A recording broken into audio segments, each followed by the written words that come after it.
Tom Burscliffe. 2, Mr. Speaker.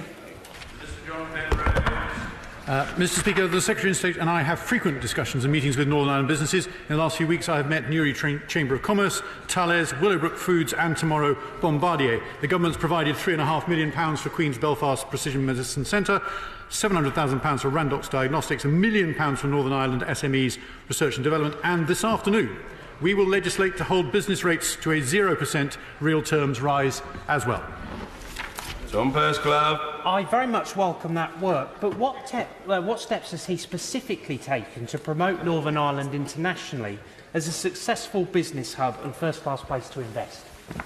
Well, Mr. Speaker, the numbers speak for themselves. Over 900 international companies have already invested in Northern Ireland, supported by government investments like the ones I just mentioned in global sectors like biomedicine and defence. Political stability has been a key foundation of this success, which is why restoring devolved government at Stormont is so critical. Indeed. Lady Herman. Very much indeed, Mr. Speaker.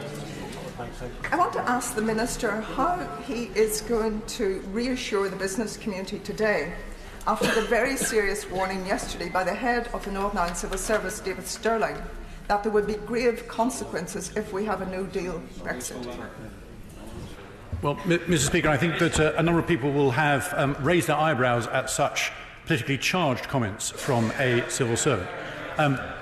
The point I would make is simply this, that we have a meaningful vote coming up in this place next week, where the Attorney-General and the Prime Minister will be able to come back and tell us the fruits of their reactions, of their discussions in Brussels. And the simple answer to avoiding any of the scenarios which people may or may not agree with, which were being painted by David Stirling, is to find a deal which will work and which therefore means we won't be in no-deal territory, and that will, I think, solve the problem, I hope, for everybody. Dr. Andrew Mearison. Thank you, Mr. Speaker. Is the Minister concerned about the possible impact on small businesses of the changes proposed to non-domestic renewable heat incentives in the legislation that we're about to consider? And is he particularly cautious about advice he may be receiving from the Department for Energy, since, of course, it was the Department for Energy that got us into this fix in the first place? Well, Mr. Speaker, without wanting to prejudge this afternoon's debate, where, as my honourable friend, the Select Committee Chairman, rightly says, we will be going through this in a lot more detail, he is absolutely right that the Renewable Heat Incentive Scheme has been the subject of a great deal of concerned commentary because it has dramatically broken its budgets and is not a sustainable solution.